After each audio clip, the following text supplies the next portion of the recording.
to introduce to you the mayor of Portage, who had to change the schedule. It worked out well. The weather is not nice today, but it's good, and the crowd is excellent. And would you please help me welcome Mayor James Snyder.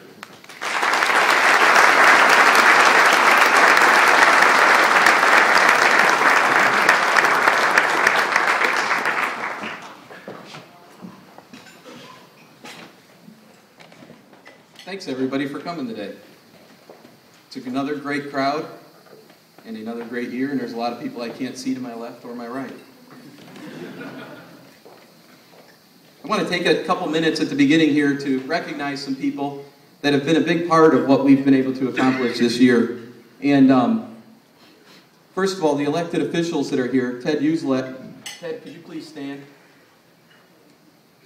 Ted calls himself my big brother, and he is. He's a Portage police officer. He works hard. I'm proud to call him my friend, and he's a strong advocate on the Portage City Council. He does a great job. He represents his constituency well, and I'm grateful he's there. Matt Shire. Matt, can you please stand?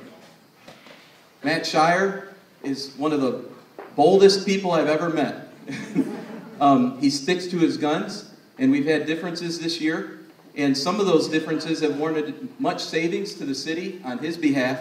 And Matt Shire is doing a fabulous job representing his district. And the residents of Portage should be proud he's there. Thank you, Matt. Thank you for your help this year. Clerk Treasurer Chris Stidham. Stand up for us, Chris. Chris Stidham, and we'll talk about it later, has put a lot aside. He's worked hard. He's been an advocate for the residents of Portage. He has been an extremely efficient, helpful clerk treasurer, and we've been able to make immense progress this year because of you, Chris, and I appreciate it. Thank you. Sue Lynch. I couldn't see you there, Sue. Sue Lynch, our city council president, has been an inspiration. She's been a help. She showed the things that she does as a city councilwoman, the time that she puts in is like no other person I've ever met in government.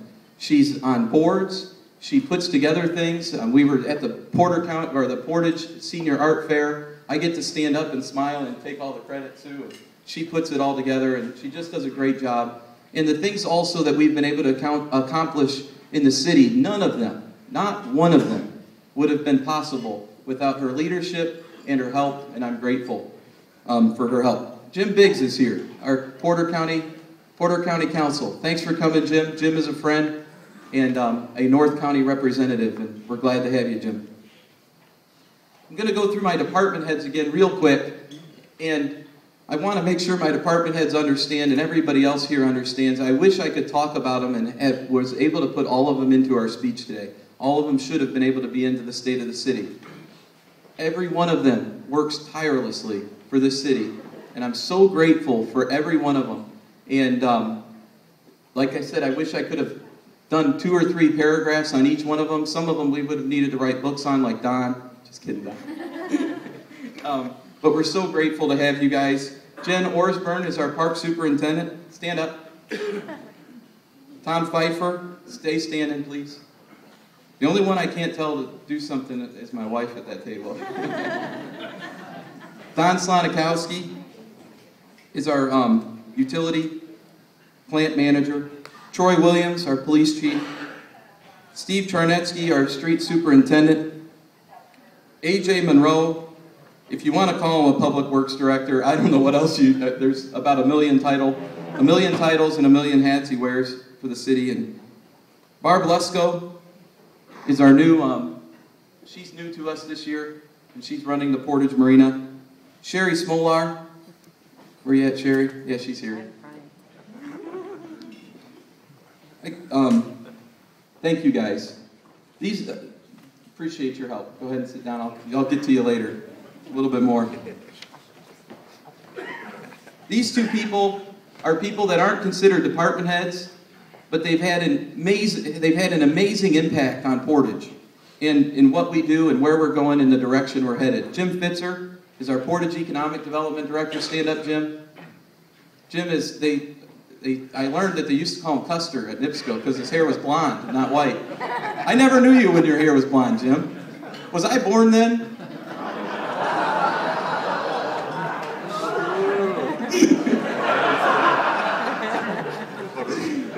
Jim, in a room, when you're talking to a new business that's thinking about locating in Portage, there's two people that are always there that I want next to me, every time. Jim Fitzer on one side and John Shepard. John isn't with us. But we have the A-team when it comes to bringing business and bringing new development and bringing new jobs to Portage. And I'm proud to have you, Jim. Thank you. Amanda Lakey, stand up, Amanda. Amanda is the administrative assistant. She does incredible work. She works tirelessly. Everybody's gotten to know her. Most everybody's gotten to know her. If you don't know her, you will get to know her. She does a tremendous job. She keeps me rolling, and I hear it all the time, Amanda, how lucky we are in the city of Portage to have you. Thank you. There's a lot of employees here, and I'd like you to stand. If you're an employee for the city of Portage, there's some over there. Stand up. Park employees, stand up. All the employees, stand up. Stand up, Brandon.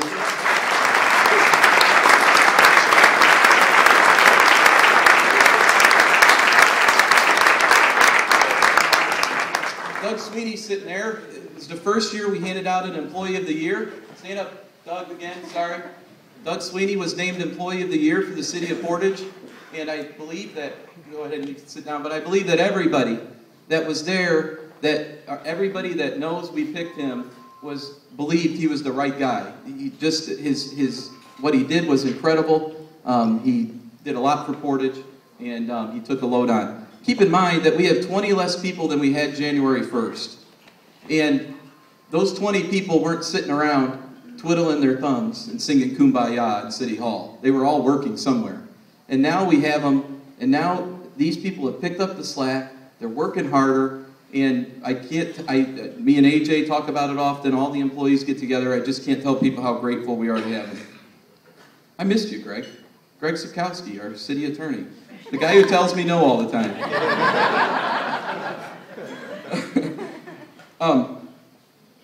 Anyways, it's been a great year, and just so you know, I did this 3 times at the Portage High School this morning, Dr. Furtasha.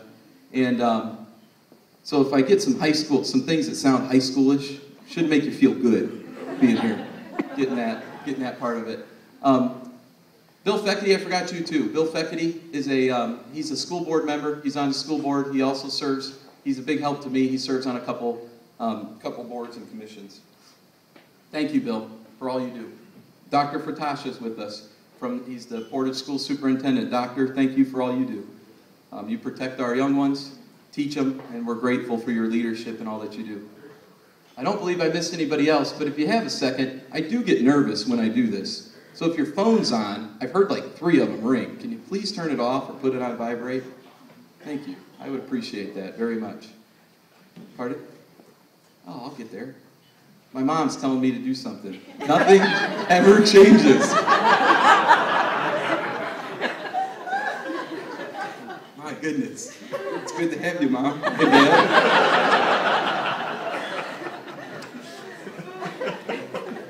We put on your table the state of the city. We put on your table the state of the city from last year. The reason we did that is me and Amanda were working on this, and we started reading that, and we started just laughing. It was kind of like karma. And it just tells how having a vision, having a state of the city, having a direction to go, getting everybody on board and moving forward, how important it is, and how important it was for our residents to move forward. And I just encourage you to read it, because anybody who's been reading the paper or seeing what we're doing just kind of gets a kick out of it, because everything has been the focus of the city of Portage. And then we have this year's State of the City to talk about what we've done and where we're going. If you remember last year, we started out by saying the state of the city is in the state of correction. And this year, kind of the theme is we're in the state of communication. And we'll start that now. Portage, Indiana, like no other time in her history, has risen up and faced huge challenges, corrected her state, and laid a foundation to move forward and poise herself for great and unfettered successes because of her elected leadership standing firm in the face of daunting circumstances. Portage elected officials put away their political parties and faced their problems with courage and are paving a future era of success and strength for years to come. While Washington's bickering, especially today, and political games have fueled the media, this past year in Portage should serve a lesson that when leadership from both sides comes together and works, there is no problem that cannot be solved, and there is no limit to what we can do for our city's families and the future of our children. Today, we leave an open invitation to Washington to visit Portage and see how divided government is not broken. It is an opportunity to make things better. Portage this year is in a state of communication. Portage is in a state of communication to its residents, to its employees, to Porter County government, to surrounding municipalities, to state government, and to all who are ready to listen. We are here. We are an example. We are correcting our shortcomings, and we are the future of the region. The mayor's office, clerk treasurer Stidham, and the city council went to work addressing the three areas from which we believed we could reap the most financial reward to help with an out-of-control deficit caused by the economic disaster. Personnel is our city's greatest resource, and that is why it is our greatest investment. Our Human Resources Director, Mitch Ripley, and consultant Steve Brady, stand up guys, crafted a retirement plan for our employees that helped accelerate reduction of the workforce through attrition through the city departments that has culminated in a workforce that is now 8% smaller. While health benefits make it difficult to quantify the hard number of savings we achieved, we know that this bold action has dealt the largest blow to our budget deficit.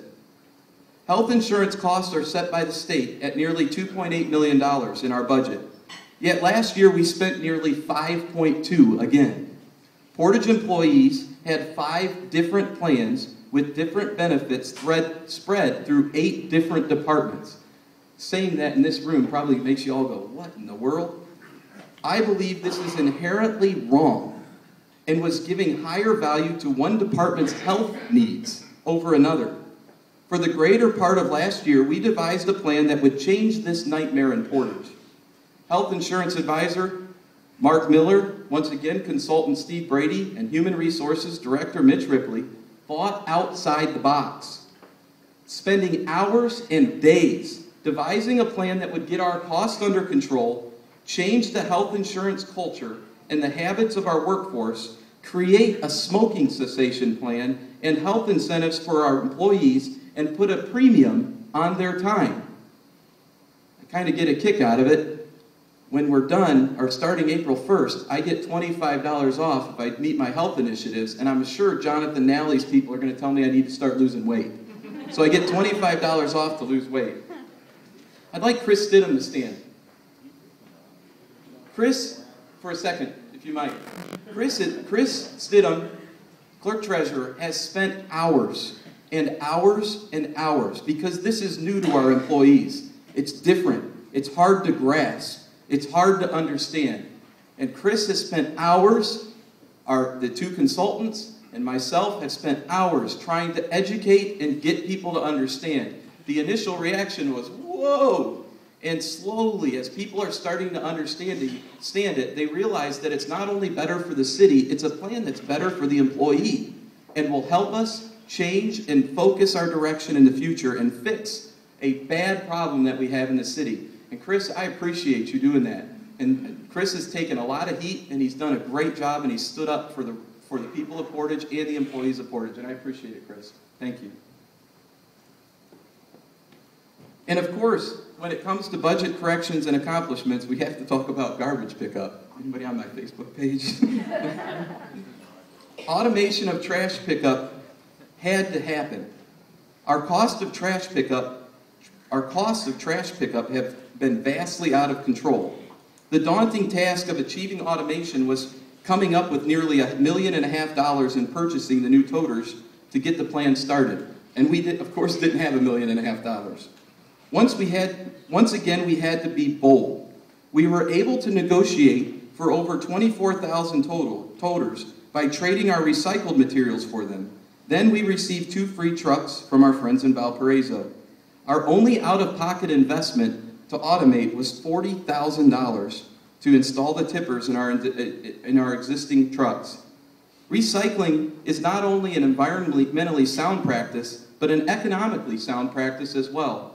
Portage will save hundreds of thousands of dollars in landfill costs each year. I'd like the guys that are part of anybody that's part of the sanitation department to stand up. That's you too, John. Brandon, stand up for me. Stand up. These guys have been incredible, and I appreciate them. Sometimes we have some tough times, but I appreciate you guys. Today, Portage is completely automated. These guys would throw 10 tons of garbage a day, a couple of them here. And they work hard, and they do a good job. John Beck, I don't know how you keep that stuff running. The two trucks that Valpo donated to us are two of the newest trucks we have in our fleet. And they were the oldest ones in there. You guys do a good job. Thank you. Today,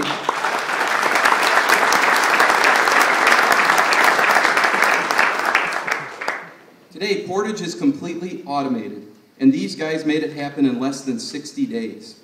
And we have found that a neighboring city our size, it took 2 years, and another is going on its 4th year to become automated.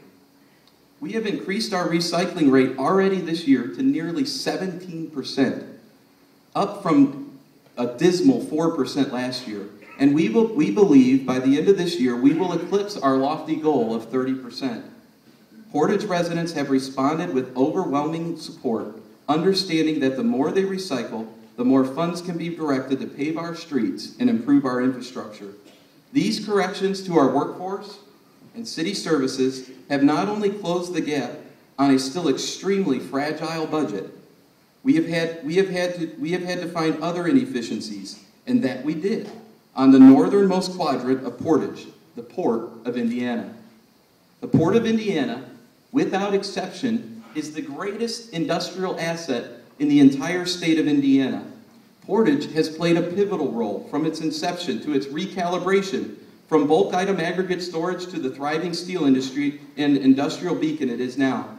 Portage has subsidized the port to the tune of nearly $1.3 million a year, and it costs us nearly $1.8 million a year to provide the service that we do to the port.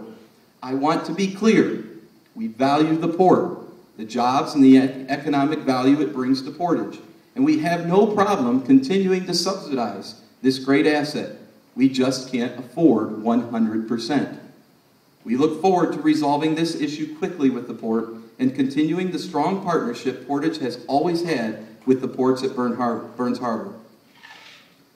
Last year, Portage Police Chief Troy Williams warned the mayor's office, each city council member, and most importantly, the residents, that crime in Portage was on a precipice. Believe me, Chief Williams is not afraid of bad press. Where are you at? There he is. He's not afraid of bad press. I couldn't find you. His leadership and the men and women in blue have beat back crime. Stand up, guys. All the police department, stand up for me.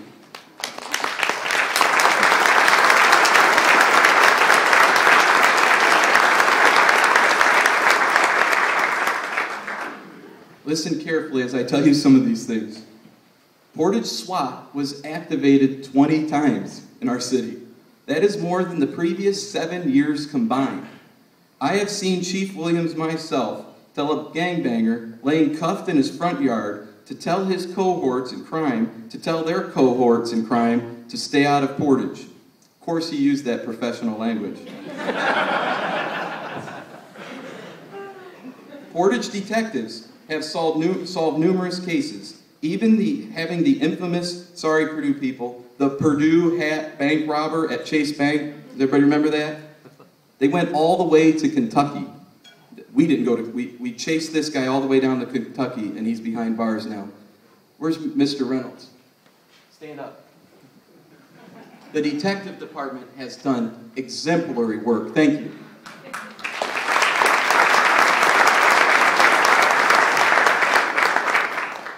This attitude gave confidence to the best officers in America to do their job, and do their job they did. Crime in Portage was down this year 17.5%. In several categories, crime was less than in 1997 when Portage first started recording its stats and sending them to the FBI. This year, the Portage Police Department believes it can do better. We are in the process of adding 2 canine units to the Police Department, and will add 2 more before our term is finished. Camelot Manor has agreed to employ 2 off-duty officers to assist in the crime levels in their jurisdiction. Specialized equipment has been added to the force to assist in capturing criminals, and we will spend the spring and summer slowing down traffic on through streets where our kids play. Most importantly, there is no greater responsibility of this mayor than making sure our children are safe when they are most vulnerable. There was no department head choice that took as much prayer and thought, my wife will tell you that, than the Portage Police Chief. And in the light of the Sandy Hook tragedy, it was no coincidence that former SRO officer, Chief Williams, became our chief. Portage should be proud that its chief advises Governor Pence and the legislature on this issue of school safety. He also has taken initiative to begin training and visiting our private schools and Christian schools, daycares, and churches, teaching in all aspects of safety. Troy, great year. Good job. Thank you.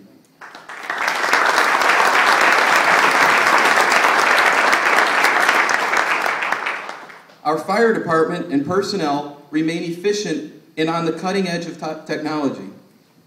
Sometimes always on the cutting edge of technology. Portage residents are proud of the unprecedented service this group of first responders achieves. The Portage Fire Department and dive team put into service the state's only watercraft firefighting vessel. If you haven't seen it, you got to go see it. And it's pretty cool. Shoots water 2 football fields. That's the only stat I remember the most. Their assistance and knowledge has helped us immensely as we have been in discussions with the ports of Indiana. Chief Pfeiffer and his team has started preliminary planning on a new fire station, freeing up needed space in our city hall. We began routine maintenance on the existing fire stations to make sure we are protecting those assets. Portage residents should be proud that we are preparing and saving for new fire equipment rather than being reactive to breakdowns or disasters. The staff at our Parks Department and Superintendent Jen Orsburn faced the most broken department when she came to work. Literally, when she was approved by the Park Board, an employee told her, "Welcome to hell." Park employees are used to hand-me-down equipment that is tired and hard to find a park vehicle. It's hard to find a park vehicle without rust. There is not a city in the state of Indiana that has a park system that even compares to Portage. We intend to restore the vision of our founders and invest in Woodland Park, bringing back the fountain to life. Refreshing the streetlights, installing an elevator to connect the floors are just a few areas we intend to restore. Our workers will have the equipment they need to get the job done and restore the park's beauty and grandeur. I believe before we make significant investments in our north side and the lake shore, we need to take care of what we have and get rid of what we cannot maintain. Yesterday we received bids to demolish the yacht club. Nobody knows why it's called the yacht club, but we received bids to demolish the yacht club. And we are ready to take down an aging facility that was costing the parks not just financially, but in the time and in the work of our laborers. To the park employees who are here, thank you for your patience. I have told you in meetings it was going to get worse before it got better. Today, I'm here to tell you it is going to get better. To Park Superintendent Orsburn, thank you. Stand up for your leadership through this difficult time. Thank you. All of Portage Parks, all of Portage looks forward to a new day of renewal in our aging parks, and we're looking forward to you ushering that in. Jen has always had to be the mean person so far this year. She's had a tough job, and I'm proud of her. Our Streets and Sanitation Department, under the leadership of Steve Charnetsky, they're putting the finishing touch on the automation of trash system, and I am getting ready to assign them a new daunting task. Where you at, Steve? Is Randy here? You guys stand up, both of you, because I think you're a team.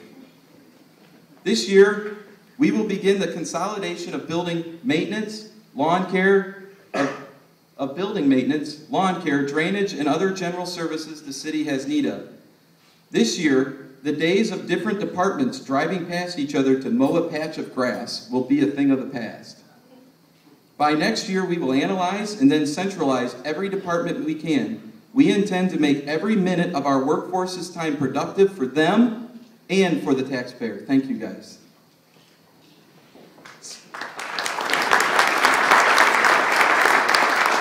They always get the tough jobs.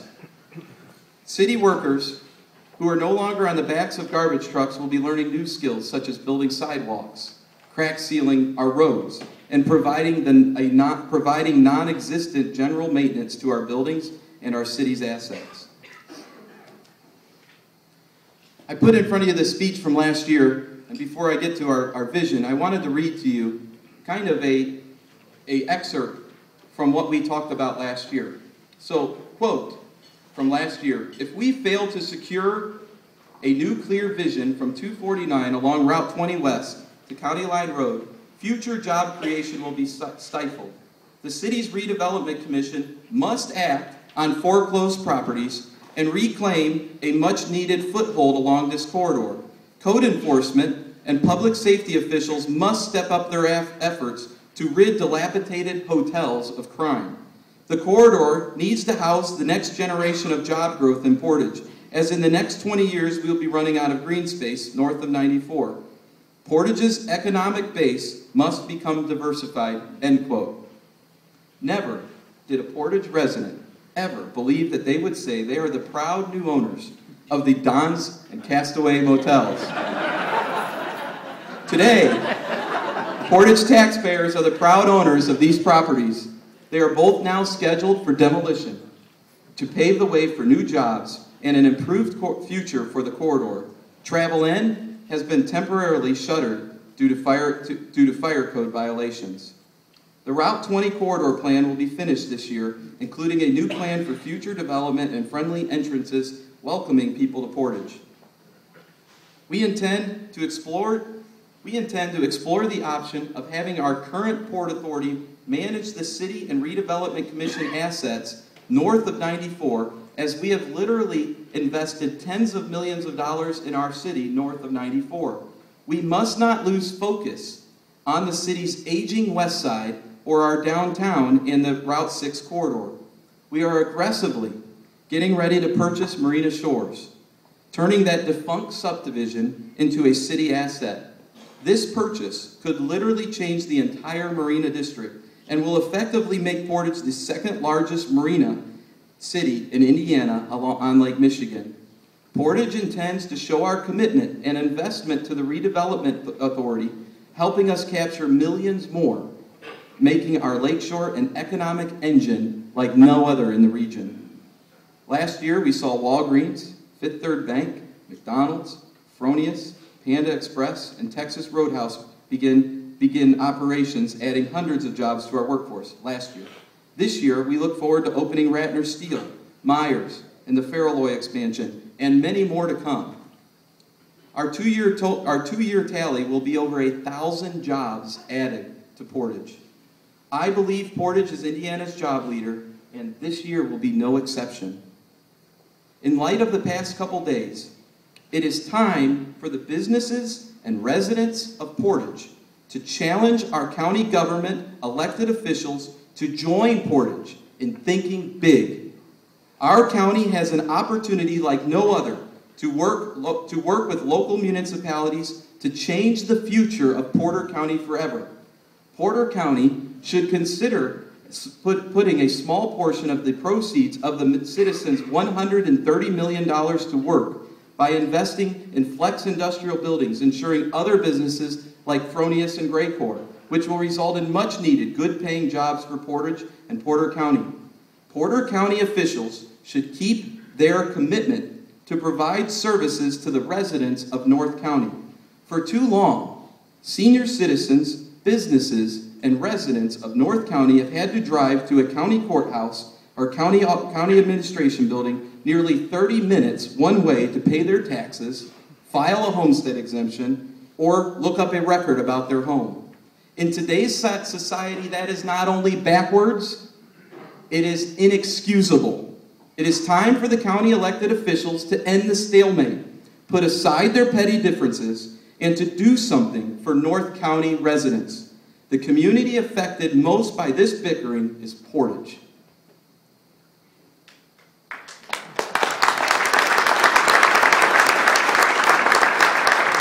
AJ, stand up.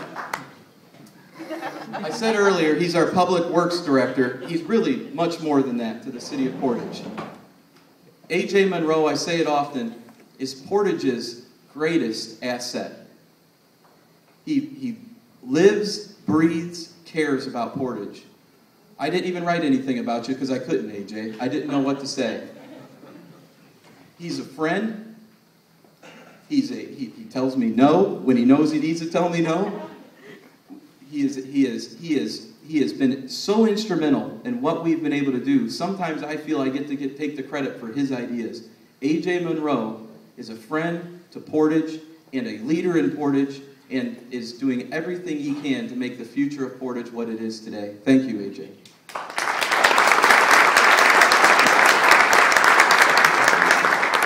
Deborah, my wife, can you stand up? Notice I didn't tell her to stand up. I and the residents of Portage owe her a debt of gratitude. We've been busy. I've been everywhere. My children, the residents of Portage owe my children a debt of gratitude. She is wonderful. I think everybody knows that. They don't ever hear me. She makes my life easy, and I'm so grateful. And she's raising our children wonderfully, and I'm just grateful. It's so much of a strength to have somebody like my wife and know that things are going well at home. And thank you so much, Deborah.